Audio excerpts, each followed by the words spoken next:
Salam sejahtera kepada Sir Ahmad. Pada masa kini, semoga semua berada di rumah dengan selamat. Hari ini saya akan membincangkan mengenai apa yang menerangkan dalam kerja kursus saya. Ia berkenaan dengan faktor-faktor mempengaruhi usaha untuk memperkasakan bahasa Melayu di Universiti Segi. Pada pertama, pendahuluan. Menurut Kamus Bahasa Melayu, definisi memperkasakan ialah usaha dijalankan untuk menguatkan manakala bahasa pula sistem lambang-lambang bunyi yang dipakai sebagai alat perhubungan dalam lingkungan satu kelompok manusia. Selain itu, Melayu didefinisikan nama asal bangsa yang mendiami daerah Nusantara di Asia Tenggara, serta bahasanya atau dikata yang lain, Melayu ialah percakapan yang baik, tingkah laku yang baik, sopan santun, dan sikap nilai-nilai murni yang lain. Bahasa Melayu merupakan bahasa jiwa negara Malaysia dan ia memainkan peranan yang penting. Dan pada masa dahulu, bahasa Melayu di Malaysia dijadikan sebagai bahasa penghantar ilmu pengetahuan. Ini terbukti dalam laporan Razak 1957 dan 1961, berikutan penggunaan cadangan jawatan kuasa peninjau Rahman Talib yang kemudiannya memulakan laporan Rahman Talib. Ini menunjukkan bahawa bahasa Melayu merupakan bahasa rasmi, bahasa kebangsaan dan sebagai bahasa penghantar utama adalah lambang jati diri warga negara dan sebagai lambang negara Melayu.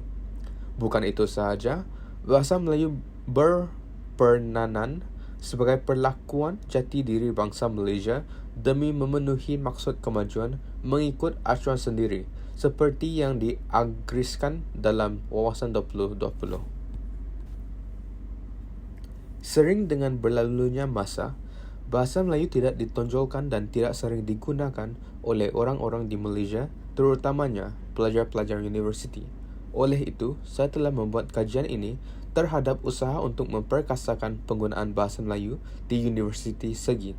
Seramai 20 orang pelajar telah dipilih sebagai responden kajian untuk memenuhi objektif kajian ini, iaitu untuk menyelidik kepentingannya bahasa Melayu dan usaha untuk memperkasakan lagi penggunaan bahasa Melayu di tahap universiti. Borang soal selidik digunakan sebagai bahan kajian bagi mendapatkan data dan dianalisis berasaskan deskriptif asas dengan melihat dengan peratusan sahaja. Hasil kajian menunjukkan bahawa responden mempunyai 71.4% bersetuju bahawa bahasa Melayu adalah tidak penting di tahap universiti, manakala hanya 28.6% setuju bahasa Melayu adalah penting di tahap universiti. Di dalam bahagian 2, saya akan menerangkan tentang pernyataan masalah kajian. Terdapat pelbagai masalah yang dihadapi semasa proses penyelidikan, khususnya dalam salah menafsirkan soalan yang menyebabkan responden tidak menjawab seperti yang diarahkan. Selain itu, pengedaran soal selidik dipilih berdasarkan keakraban. Ini mewujudkan bahagian pelajar yang tidak rata. Batasan ini harus diiktiraf dan kajian lebih lanjut harus diperluas, terutamanya untuk memasukkan lebih banyak mata pelajaran dari beberapa universiti di Malaysia dan fakulti untuk meningkatkan kekuatan kajian ini. Dalam bahagian 3 manakala, saya akan menerangkan tentang objektif kajian. Objektif kajian pertama adalah mengaji isu dan cabaran yang dihadapi pelajar di Segi semasa pembelajaran kursus bahasa Melayu. Objektif kedua, menilai usaha-usaha yang telah diterbitkan oleh kerajaan untuk memperkasakan bahasa Melayu di tahap universiti. Objektif 3, menguatkuasakan bahasa Melayu sebagai modul wajib di tahap universiti. Bahagian seterusnya, saya akan menerangkan tentang kepentingan kajian. Data-data yang diperoleh dianalisis secara terperinci bagi mencari punca dan sebab-sebab berlakunya mengapa bahasa Melayu diabaikan di tahap universiti ini. Berdasarkan kajian ini juga penyelidik berusaha untuk memaparkan cadangan bagi meningkatkan tahap usaha untuk memperkasakan lagi bahasa Melayu di tahap universiti. Hasil kajian boleh digunakan sebagai rujukan untuk penyelidik tempatan dalam meningkatkan dan mengambil tindakan untuk mengelakkan belajar menggunakan bahasa Melayu sebagai bahasa pengantaran. Oleh itu, dengan menganjurkan perbincangan mengenai kepentingannya, bahasa Melayu ialah bahasa jiwa bangsa boleh membantu pelajar menyedari betapa pentingnya bahasa Melayu kita ini. Di samping itu, mewujudkan program atau aktiviti aktif seperti pidato, ceramah, berbahas untuk pelajar di peringkat universiti mengambil bahagian secara aktif akan membantu mereka untuk memperkuat kuasakan bahasa Melayu dan tidak langsung meningkatkan pemikiran kritikal mereka. Seterusnya, saya akan menerangkan tentang sorotan kajian lepas. Menurut kepada Rodi yang bertarikh 2014, bahasa mendedahkan bahawa bangsa dan etnik adalah semangat negara. Kerana tujuan etnik bukan sekadar satu bentuk hubungan dengan rakyatnya. Bahasa juga memainkan peranan penting dalam menentukan kepribadian, memupuk semangat identiti, perpaduan dan kehormatan. Pada hakikatnya, bahasa sering mewakili kelembutan dan kemuliaan sifatnya dengan ketinggian kesopanannya yang menjadi pusat kepada pembangunan negara berdaulat. Selain itu, menurut kajian kes bernama yang bertarikh 2017, Perdana Menteri Najib Abdul Razak mendapati bahawa kerajaan tidak akan mengabaikan bahasa Melayu tetapi akan berusaha untuk memotivasi dan mengalahkan bahasa untuk memukul platform asing sebaliknya. Beliau berharap dalam membawa kepada transformasi negara 2050 dalam kurungan TN50, bahasa Melayu akan menjadi bahasa utama di kawasan ASEAN serta berkembang sebagai medium pengajaran baru di peringkat global, dan Najib juga menyerlahkan cabaran semasa dalam era teknologi maklumat dan komunikasi yang termasuk malam revolusi perindustrian keempat dan ekonomi digital yang menjadikan persekitaran lebih menarik dan menuntut. Dalam bahagian seterusnya, saya akan menerangkan tentang pendapatan dalam kajian ini. Dua penemuan adalah dari kata yang dikumpulkan. Pertama, angka 1.1 meringkaskan kepentingan bahasa Melayu di Malaysia.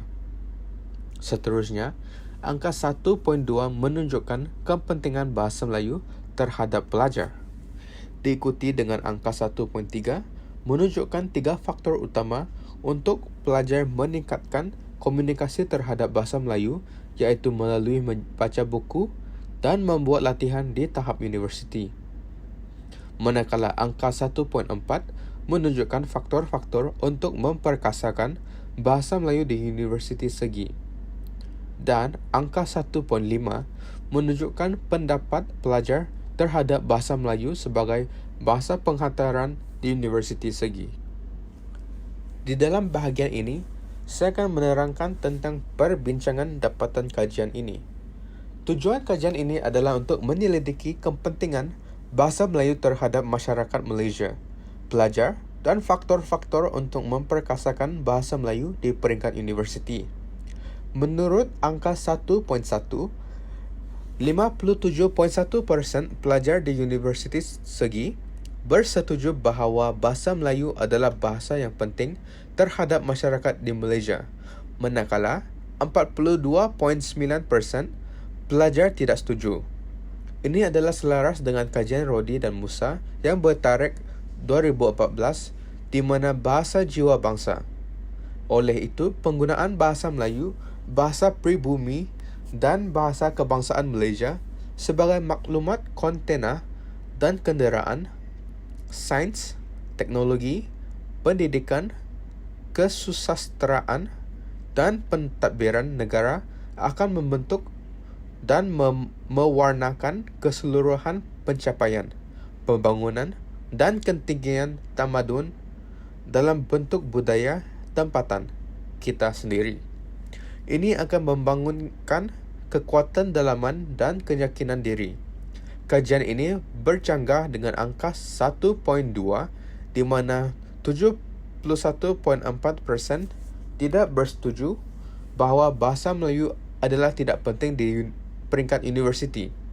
Ini disebabkan menurut angka 1.5, 50% merasakan bahawa bahasa Melayu tidak diperlukan. Tambahan pula angka 1.3 dan angka 1.4, faktor-faktor yang boleh memperkasakan lagi bahasa Melayu di universiti segi ialah dengan membaca bahasa Melayu model wajib, menggunakan kerab bahasa Melayu, membaca buku dan membuat latihan kerja dalam bahasa Melayu. Ini selaras dengan kajian MART yang bertarikh 2012, terdapat hubungan yang semakin tinggi antara kemahiran membaca dan kemahiran. Tidak ada soalan bahawa orang yang mengembangkan perbendaharaan kata bacaan besar cenderung untuk mengembangkan perbendaharaan kata-kata pembicaraan yang besar. Sesungguhnya kuasa membaca bergantung pada peningkatan kosakata dalam pengetahuan perbendaharaan kata yang menyediakan komunikasi. Kepentingan pengetahuan perkataan yang memudahkan kemahiran bercakap menjadi sumber utama dalam pembangunan kemahiran membaca. Menurut kajian yang telah dilakukan, ramai pelajar menyedari bahawa pelbagai usaha yang telah dibuat oleh pelbagai pihak untuk memperkasakan bahasa Melayu dari sekolah rendah lagi. Tetapi disebabkan kerana pelajar sudah meningkat ke pengajian yang tinggi, mereka berasa bahawa bahasa Melayu adalah tidak penting digunakan lagi mengikut angka 1.5. Pada bahagian yang terakhir iaitu kesimpulan. Jadinya kita sebagai rakyat Malaysia, kita seharusnya menggunakan dan memperkasakan lagi bahasa Melayu di tahap universiti dan janganlah kita abaikan bahasa Melayu. Bab patah pepatah, bagai kacang lupakan kulitnya. Janganlah kita lupakan asal-usul kita kerana bahasa jiwa bangsa. Sebagai pelajar universiti, kita sebagai pelajar Malaysia sepatutnya mengeksploitasikan lagi bahasa Melayu supaya kita tidak dapat menarik perhatian lagi. Dan dengan menggunakan bahasa Melayu di laman-laman web, kita juga dapat memperkenalkan bahasa kita ke tahap seluruh dunia. Terima kasih.